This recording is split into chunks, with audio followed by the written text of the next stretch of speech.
Ni mwendelezo wa michuano ya AFCON ambako hapo kesho timu ya taifa ya Tanzania itashuka dimbani kucheza na timu ya taifa ya DRC Congo. Na hapa nipo na kocha wa mpira Mwinyi Zahera, aliwahi kuwa kocha wa DRC Congo, na kwenda kuzungumza naye akitupatia mtazamo wake kuelekea mchezo huo wa kesho ambao tunaweza kusema unaweza kwenda kuamua hatima ya timu hizo mbili kama zinaweza kuendelea na michuano hiyo. Jina langu ni Teddy Tino, nyuma ya kamera ni Adam Almasi.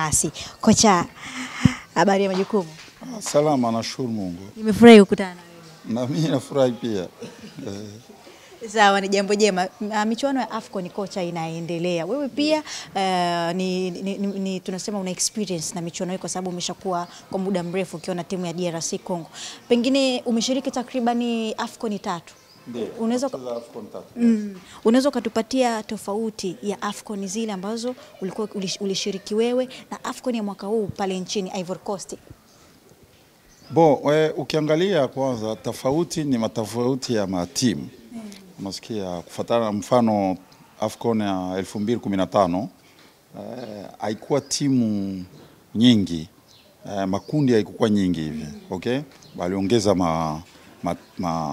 timu, inakuwa timu nyingi, na ndio maana unakuwa unaenda unacheza, angalia kuruzu kuchagua wale watatu mwenye na pointi mingi,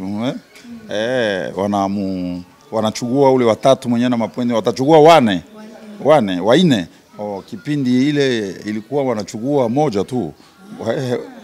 Ilikuwa wanachukua moja kwa makundi yote. Best lose ile zamani haikuwa sema mnachukua timu 4 kukundi 6, mchukue timu 4 ni mingi, haikukua. Unaona, walikuwa wanachukua timu moja au 2, unasikia, hapana 4 moja kwa moja. Ile kwanza ilishakuwa tofauti. Okay? Na kingine, unajua mpia ni kama vile simu. Unaona, masimu inakuwa ya aina nyingi. Una simu pale ya kwenda hospitali kukamata nani, wakutie hii nani pressure, wakupima pesa. Unapima pressure na simu yako. Unaona, ile ni maendeleo ya teknolojia. Si mambo yanabadilika. Okay, na mpia nadhani kama mpia vile vile unabadilika. Na unabadilika kama AFCON ya zamani kulikuwa inchi yenye inaenda AFCON, inaenda na wachezaji 23, na wachezaji 23 hakuna hata mchezaji mmoja anacheza nje ya nchi yao. Wote ni ndani ya nchi. Wote wa ndani ya nchi. Zamani ilikuwa hivi. Okay? Na ile sasa ilikuwa na timu kubwa kama Cameroon, Nigeria, DRC Congo, Ghana, Mali. Wao tokea zamani hata miaka 2015 walikuwa na wachezaji wengi wenyewe wanacheza nje ya nchi. Ila kulikuwa matimu nyingi yenye ukaisabia kwa wachezaji 23, hakuna hata mmoja anacheza nje. Donc level ya matimu ilikuwa inatofautiana sana, ilikuwa kubwa sana. Na matokeo, na ndio maana ulikuwa surprise kwa kipindi ile haikuwa mingi, sababu level ya wachezaji ilikuwa tofauti sana. Shindani haukuwa mkubwa sana. Okay? Na kingine, wakocha vile vile. Zamani kulikuwa wakocha juu sababu ni mtu wa ndani, wa nje, wa ndani ya nchi, mchezaji wa zamani, kitu kama ile. Wana mpatia timu ya taifa, unasikia, hata bila diploma, anaweza akafundisha timu ya taifa sababu ni mchezaji wa zamani. Level ya coach vile vile inabadilika. Level ya coach inabadilika, inakuwa sasa kila timu ya taifa ukiangalia 95% ni wakocha wenyewe biko na level kubwa sana. Okay? Sasa nalipatia mfano wa simu. Okay? Technology. Na mpia sasa wakocha wanakuwa na level kubwa. Inchi yenyewe ilikuwa na wachezaji wa ndani peke yake. Leo hii ukiangalia hata ukenda matimu kama Mozambique, ukenda matimu kama Guinea, ukiangalia wachezaji, Guinea ina wachezaji karibu 18 wanacheza nje. Wakati miaka 5-7 iliyopita haukuwa unapata hata mchezaji wawili wenyewe kucheza nje. unaenda hata Malawi, hauwezi kosa wachezaji watatu wenyewe wanacheza nje ya nchi. Okay? Sasa ukachanga level ya coach na wachezaji 4 5 wenyewe wanacheza nje. Unajua upinzani sasa balance inakuwa. Unazidi kuongezeka. Yeah. Upinzani unaongezeka, na ndio maana kufuatana na swali yako, AFCON ya zamani kulikuwa ile tofauti. AFCON sasa hapa hakuna tena tofauti kubwa kuhusu kocha, kuhusu wachezaji. Hata kama wachezaji wacheze Ulaya kwa timu kubwa, wanacheza matimu ya ligi ya pili hata ligi ya tatu. Discipline tactic ya wachezaji mwenye anacheza nje iko juu kidogo. Na pale sasa unaweza ukacheza na Nigeria, unacheza na Cameroon, wakati unaweza kufanya matokeo mazuri na watu wanashangaa. Sasa watu wanakuwa naona surprise kujina ya inchi. Unasikia? Juu watu wana mkichwa yao Nigeria, Cameroon ni mainchi ya matimu kubwa. Wakati anacheza na Mozambique, watu wote wanafikiria tu Mozambique atafungwa 5-6. Meila uwanjani Mozambique iko na watu wenyewe wanaweza kuamua na yes. Unaona? Na njoo maana kufuatana swali yako, tofauti inatokea ni ku level ya coach na level ya wachezaji wenyewe wanaongezeka kwa timu ya nchi ya majina yenyewe haina mpia sana, wanakuwa vile vile na wachezaji wenyewe wanacheza nje, wakarudi kuchezea timu yao, balance inakuwa. Kwa mechi moja kila kitu kinaweza katokea. Lakini kocha, kwa muda ambao ulikuwa unaifundisha timu ya DRC Congo, kikosi ambacho wewe ulikuwa unakiongoza, kina tofauti gani kwanza na kikosi hiki cha sasa hivi ambacho kiko pale Ivory Coast? Haya, kweli kuna tofauti kubwa sana. Tofauti kubwa sana. Mkiangalia kikosi kenye kiko Ivory Coast hapa, hakuna hata mchezaji mmoja anacheza ligi ya Congo. Hata mmoja? Hata mmoja. Bon, naweza kusema kuna moja, ni ule goalkeeper number 3. Na pia hachezi. Na hacheze. Ndio peke yake alichuguliwa, goalkeeper wa TP Mazembe. Wengine wote wanatoka Ulaya, wote. Na sie kipindi ile tulikuwa na wachezaji uwanjani. First 11 ya timu ya taifa yenyewe tulikuwa nayo mie na Ibenge. First 11 hakuwezi kosa wachezaji 5 uwanjani. First 11 wenyewe wanacheza ligi ya 8. Hawezi kosa ligi ya Congo. Vita Club, TP Mazembe, haiwezi kosa. Okay? Na wachezaji wetu wengi kipindi ile wenye kucheza Ulaya, wengi matimu walikuwa wanacheza ilikuwa ni wachezaji wenyewe, wengi walikuwa bench, wengi hawakuwa kwa first 11 ya matimu yao. Unaona? Wengi walikuwa ni hivi. Sababu gani? Si tulikuwa naita wachezaji wengine hata kama acheze tunamuita. Unasikia? Okay? Tofauti hapa sasa. Kipindi ile si tulikuwa naenda kutafuta wachezaji wengine wazuri wenyewe walikuwa wanacheza first 11. Anacheza Villarreal, anacheza Stuttgart, anacheza Marseille ya Ufaransa. First 11. Ila anakatala kuchezea Kongo sababu alikuwa na ile matumaini ya kusema kama anaweza kuitwa kwa timu ya Ufaransa. Juu alizaliwa Ufaransa, alizaliwa Ubelgiji, Ujerumani. Walikuwa na ile matumaini ya kusema kama wataitwa kwa timu ya taifa. Hapa sasa wengi wanaona kama hawaitwe. Gisi hawaitwe, tufanye nini? Turudi nyumbani. Na ndio maana ukaona tofauti sasa, timu iko na watu iko na wachezaji wazuri kushindia kipindi ile. Sisi tulikuwa na timu. Ila tulienda semi-final mara moja na wachezaji wa ndani. Tulicheza Ivory Coast. Ilikuwa ya Gabon. Guinea Equatorial Gabon, na ile AFCON. Tulienda semi-finali na wachezaji wengi wa ndani. Tukacheza ndio alituondoa Ivory Coast ya Touré. Ya Touré, mnamkumbuka vizuri? Na ndio akatufunga goli ya pili. Lakini kocha, ukiangalia katika michuano ya safari ya AFCON, ushindani umeongezeka zaidi, surprise nyingi, mataifa ambayo kutabiriwa kufanya makubwa yanafanya makubwa zaidi. Mfano Cape Verde. Unadhani kitu gani ambacho kimeongezeka? Mwanzoni ulianza kuzungumzia kidogo ushindani na surprise. Okay. Cape Verde mfano unatoa, ndio mfano mzuri sana. Unajua pia kuna hata Ulaya ukiangalia Ujerumani wanashuka walikuwa Ujerumani. Me kila nchi, Brazil kuna mwaka alipigwa 7 wakaondolewa nani. Kila nchi kuna muda yenyewe iko biko hivi, epi kuna samo inaweza kuwa inashuka kidogo inanene. Okay, mimi nakumbuka Cape Verde ule tulikuwa na AFCON ya nani ya Guinea Equatorial, tulikuwa kundi moja na Cape Verde. Tulikuwa na Cape Verde na njoo ile kipindi yenye Cape Verde inatetemesha mainchi zote za Afrika zote. Ukasikia tu draw inatokea na Cape Verde, watu wanashtuka, mnatetemeka. Hata wale wa Nigeria wa nini, Cape Verde alikuwa hatari, moto. Na walipita kipindi moja yenyewe mpia wao ukapotea kabisa. Hapa sasa nadhani timu moja yenyewe inapendeza kwa namna kucheza. Tokea AFCON ilianza biko na nani sijui Kiswahili, ile fakulte ya kucheza mpia na intelligence. Wanacheza mpia moja juste wa nani kabisa. Na kufuatana na swali yako, nadhani ni nani tu ya maendeleo ya mpia, kuna muda muna wachezaji wengine wanamalizika, kuna kia generation ya mupya, na hii Cape Verde sasa nadhani wanafikia kuna generation. Yes.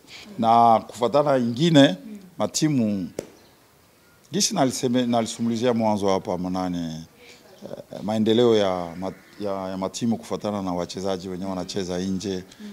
Nadhani kama pole itakuwa shida kwa matimu yoyote yenyewe inaitwa matimu kubwa, sababu hata mainchi ndogo sasa inaweza kunani. Malawi alikuwa kundi moja mwaka jana, alikuwa kundi moja nadhani na Egypt au Cameroon, wakamfunga Malawi kafunga, akafanya tena draw na timu kubwa. Donc unaona kama pia sasa hapa sio nani kweli, matimu yenyewe ingali na wachezaji wengi wa ndani, ingali na shida. Mataifa mengine kwa mfano kama Ghana, Ivory Coast wenyewe, Cameroon. Sasa ile ni surprise. Na kingine ukiangalia wakati timu ya taifa kuna wale wachezaji kweli, Ivory Coast ya zamani ya Bature ni wachezaji wengi, 80-90 ni wachezaji wenye walizaliwa Ivory Coast, wakapata bahati ya kwenda Ulaya. Unasikia? Wote Toure, Yaya Toure, nani Drogba, wale wachezaji wote walizaliwa Ivory Coast. Wakafundishwa kule academy, wakaenda kuchezea Ulaya. Okay? Na wakacheza matimu kubwa. Ivory Coast ya hapa ya jana. Ivory Coast ya jana 70-80 wanazaliwa kule. Unasikia? Wanazaliwa kule. Timu ya Cameroon namna moja. Hivyo pia. Unaona? Sasa kuna saa moja kucheza na moyo wa nchi na kucheza kusema mimi sizoee huku Afrika nikakia kuumia, sasa anacheza na nani. Unasikia? Kuna ile yani ule uchungu wa nchi hawana. Unaona? Kuna saa moja ile uchungu wa nchi inafanya difference. Nikupatie mfano. Mimi nasumulia na nani, na kocha wa Senegal. Tunasumulia na kocha wa Senegal, tulikuwa AFCON ya nani ya Misri. Unasikia? Mahoteli yetu ilikuwa karibu. Tulikuwa naonana, tunasumulia. Pesa yenye Senegal anapata, kufuatana na pesa si tunapata, mfano si tunapata mara 10 kuwashindia. Mara 10. Wao wakapata 1000, sisi tunapata 10,000. Wakati ananiambia ile mambo, unasikia? Nikashangaa. Na mpaka leo biko na ile nani. Senegal Mane, wakati wachezaji wanaitwa, kia kwanza wanakuya ni kusema nchi kwanza. Inchi hakuna mambo ya pesa. Na ukiangalia kuna mainchi ingine kama pesa yao yapewa bonus, hata mazoezi hawafanye, wanakataa kwenda kufanya. Senegal hakuna kitu kama ile. Unasikia? Na kufuatana na surprise mingi kitu tuliona jana Ivory Coast. Hii hasa inakuwa yes. Mimi nadhani ile ni mimi ndio nasumulizia sijue ila kuna ile nani ya kusema wale wenyewe walizaliwa wengi ndani walicheza kwa ndani, wanajua ile mateso ya watu ndani ya nchi, uchungu wa nene. Wakati wanaenda biko na talent ya kucheza matimu kubwa Ulaya. Wakati anakuya kila mara anakuwa na ile moyo ya fight kwa ajili bana hatari. Na njoo ukaangalia mfano wa Drogba, ukaangalia mfano wa Toure, ukaangalia mfano wa huyu wa Cameroon nani, jina yake nani?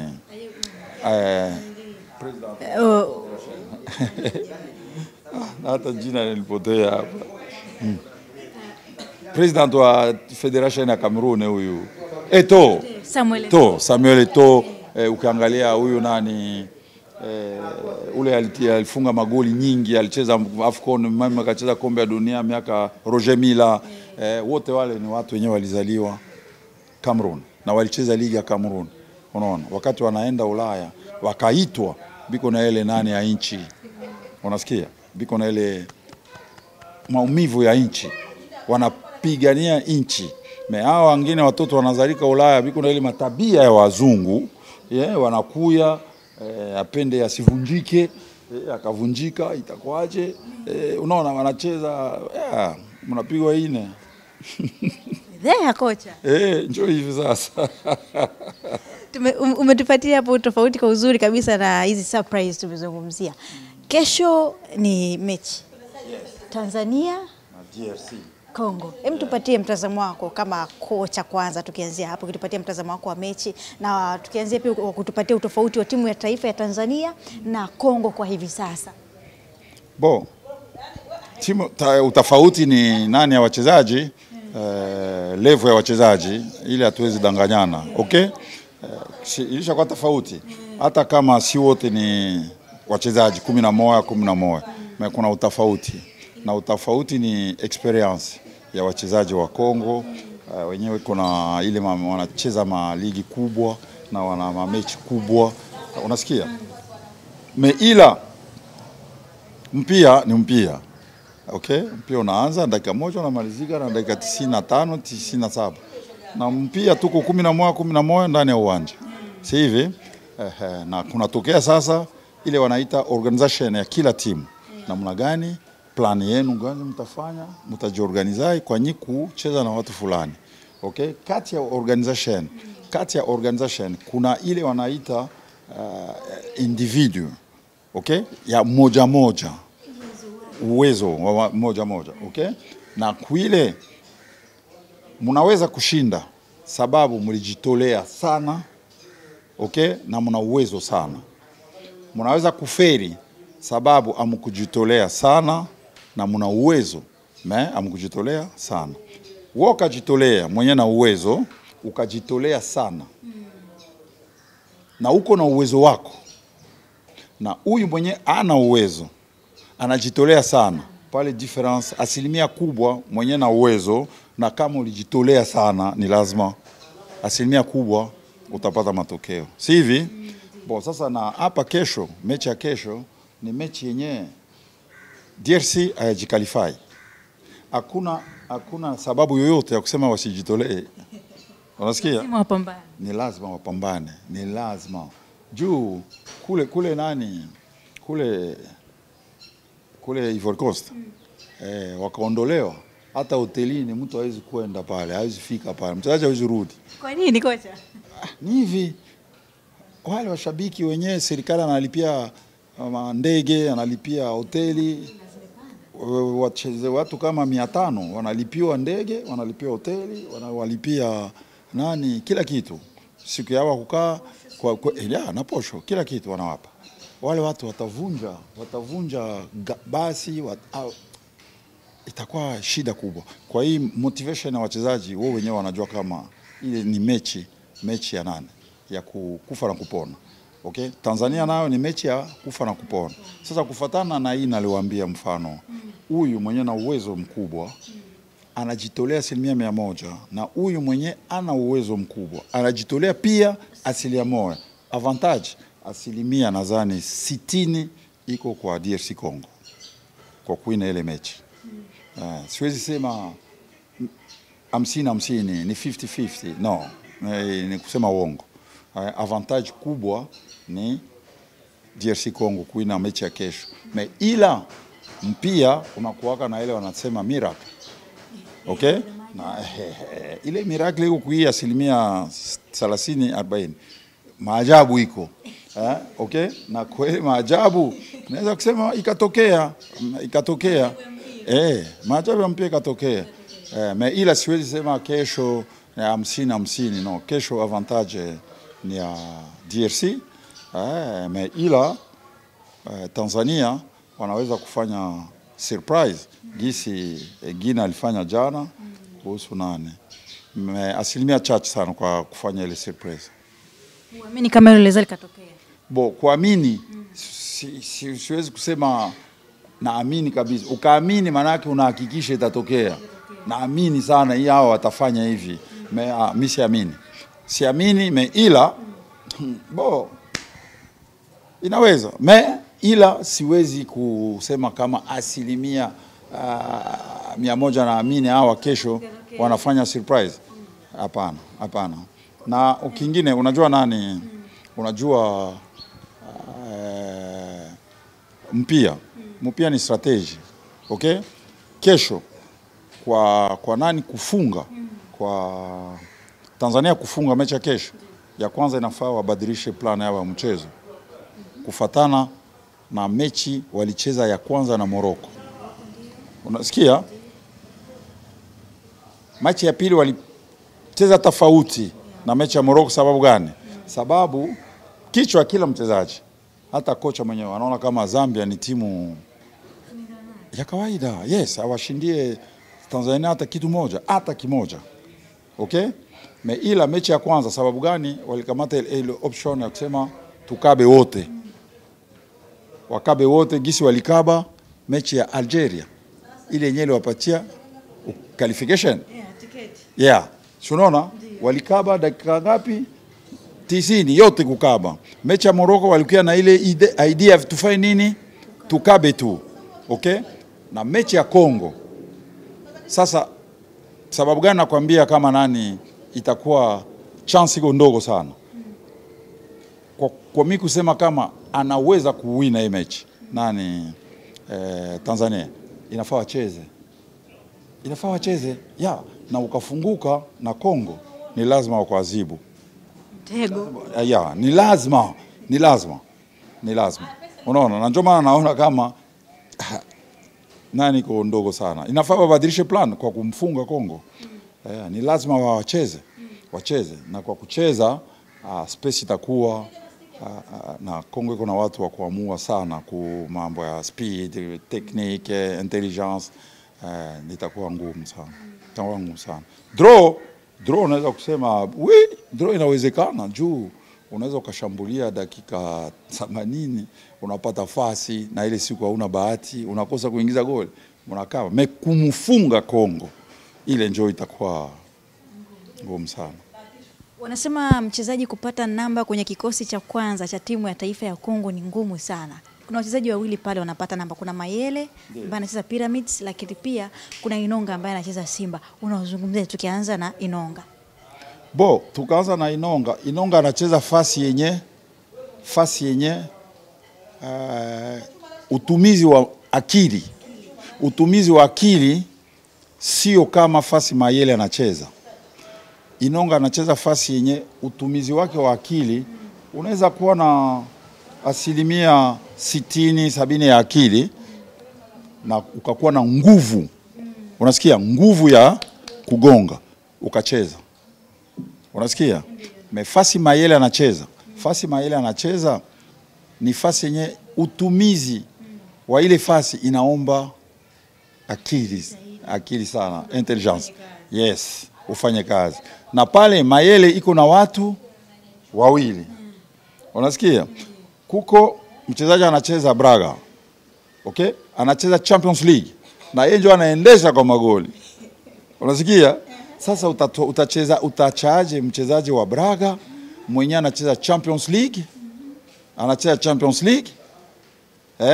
Utie mchezaji wa Pyramid mwenye anacheza Champions League ya Afrika. Lakini yenyewe tena pia ya kudonoa. Haiwezekane. Kocha wowote wa duniani nadhani ni nani? Ya pili, una ule Bakambu. Anacheza Galatasaray. Bakambu Champions League. Anacheza Champions League, anamfunga Bayern de Munich. Anafunga. Anacheza mechi na nyingine kama unaona, anafunga. Alikuwa anacheza Villarreal. Bakambu. Anacheza na Barcelona, anafunga 2. Anacheza na Real de Madrid, anafunga 2. Sasa utamndelea kumtia Mayele pale? Haiwezekani. Kwanza hata kama Mayele anacheza. Unasikia? Mayele kama unaona hii nani? Mayele anaingia mechi inopita ya Morocco na mkiangalia mechi ya nani ya kwanza. Mayele akuingia. Akucheza, akuingia. Waliingiza ule mchezaji wa Braga. Kingine, unajua kulikuwa mambo mingi yanasumuliziwa kuhusu ile kikosi yetu ya Kongo. Namna gani hawakuchukua mchezaji mmoja, wenyewe wanacheza ligi kuu ya Kongo. Wakanasikia. Ila sasa ikaonekana tuna wachezaji wenyewe walizalika Kongo, wanacheza muda mrefu Kongo, ni Mayele, Meshak, ule mwenyewe aliingia. Waliingia wote wawili pamoja. Unasikia? Na pale wanaoingiza kufatana na gisi watu walisumulizia, walikasirika sababu gani wa Ulaya. Ndio wakaingiza kwa wale, hata kama wanacheza nje wote, mewale walizalika Kongo, wanacheza ligi ya Kongo, mmoja anacheza TP Mazembe, mmoja anacheza Vita Club. Wakaingizwa na wakati wanaingizwa mechi kabadilika, hii mechi ya Morocco. Mliona? Wakatia speed kubwa, wakatia speed kubwa manini na tukapata goli. Donc inakuwa Mayele kwa hii kuanza, hata mie Zaera ningekuwa coach wa timu ya taifa AFA kufatana na wale wa Stroika wenyewe wapo pale wawili. Ni ngumu kumpatia Mayele fasi, ni ngumu sana. Hawezi watu wawili wenyewe wanacheza fasi moja anacheza Champions League ya Ulaya, first 11. Na anafunga, umpatie Stroika mwenye anacheza Afrika. Kuna kocha duniani. Wakati mwingine unaangalia pia na wewe unachokihitaji na wewe ni mshambuliaji wa namna gani? Kweli inawezekana. Hata tukiangalia priorite ni ule mwenye anacheza first 11 timu kubwa. Ni yeye ndio anapaswa kwanza. Ni lazima. Sawa kocha. Kwa hiyo kocha unatuambia kwamba kesho Kongo kesho bwana. Mbona uzungu? Nasema tu kesho kweli itakuwa ngumu sana. Kwa Tanzania itakuwa mechi ngumu sana. Asilimia chache. Hata kama ni mpia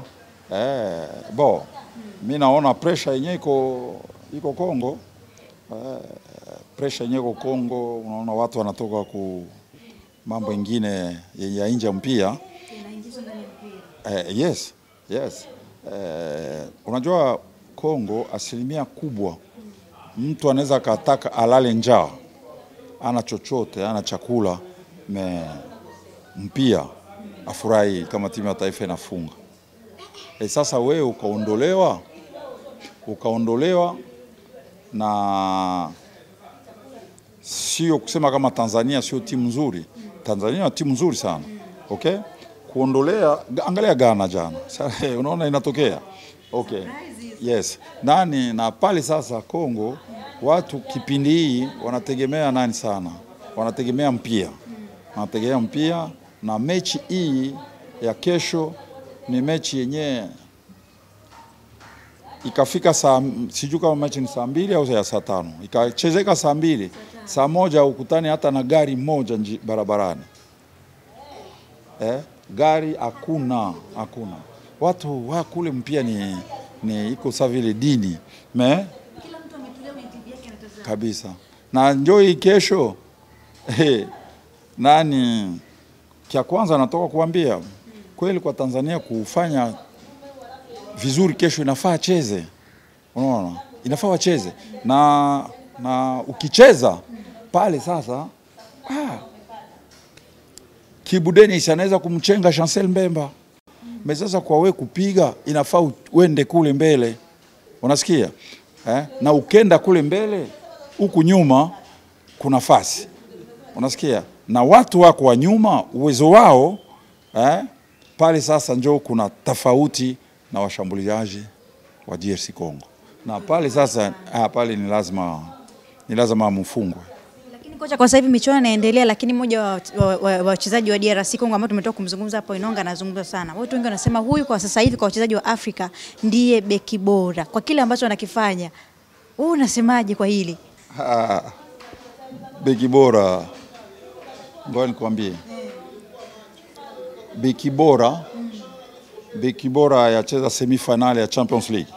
Beki bora gani? Ulishakaona mtu mwenye ana nani? Mtu mwenye apate kombe ya beki bora wa Afrika wakati ya ukuina Champions League, kombe fulani ya Afrika au kubeba kombe fulani, haikwake. Kombe yoyote inapewa kufatana na matokeo mlifanya na timu yenu. Unasikia? Sasa ingine watu wa Simba wanasema hivi, sio anapepelea upande wake. Sema sio nani? Sio baya. Kuna wabeki wenyewe wanacheza mamechi miaka 2-3 na wanabeba kombe ya Afrika Champions League ya miaka kufatana. Na hawajaikuwa beki bora. Sasa mtapatiaje beki bora mwenyewe? No, mimi nadhani watu wanasema zile sababu ni mchezaji mwenyewe anacheza Afrika. Unasikia, anacheza Afrika na kule timu ya taifa ya wale wachezaji wengi wanatoka Ulaya, yeye anacheza fasi ya wale wanane. Mkiangalia ile fasi ya central back, watu wa Ulaya hatuna wengi kabisa. Tuna wengine wawili biko na tabia mbaya sana. Mimi nadhani hawaitwe sababu ile tabia yao. Ni wabeki wazuri. Yes. Ndio maana hawaitwe. Kuna ule Marcel Tisserand, alicheza Monaco, hapa sasa anacheza Saudi Arabia. Yes. Anacheza ile kwa hayaitwa sababu mimi nadhani sababu ya tabia yake mbaya. Okay? Ni wachezaji wenyewe uko na level kubwa kumshindia Inonga. Hawaitwe. Inonga anaitwa na kocha anafurahi naye anacheza. Sio sababu anacheza kwa ile timu ya wachezaji wengine wanacheza timu ya Ulaya. Nafasi ya mtu mwenyewe anacheza ile nafasi ni watu wenyewe hawacheze matimu kubwa Ulaya, wenyewe waliitwa, wenyewe biko bench. Sio matimu kubwa sana. Unasikia dog Inonda kufuatana na nguvu yake iko na chance ya kucheza. Sio hivi kama anaweza kuwa mfungaji bora. Mtu gani alisema mambo kama hii? Mengi ndio ambayo yanaendelea hivi sasa kocha. Bwana kocha, asante sana. Shukuru sana. Natamatisha namna hii mahojiano na mwalimu Mwinyi Zahera. Aliwahi kuwa kocha wa timu ya taifa ya DRC Congo, akitupatia mtazamo wake wa kuhusiana na mchezo wa kesho wa Tanzania dhidi ya DRC Congo, mchezo ambao tunaweza kusema unaweza kwenda kuamua hatima ya timu moja kusonga mbele ama kurudi nyumbani. Tusubiri tuone ni Tanzania ama ni DRC Congo. Kocha yeye amesema DRC Congo kesho itapata ushindi. Mimi na wewe hatufahamu.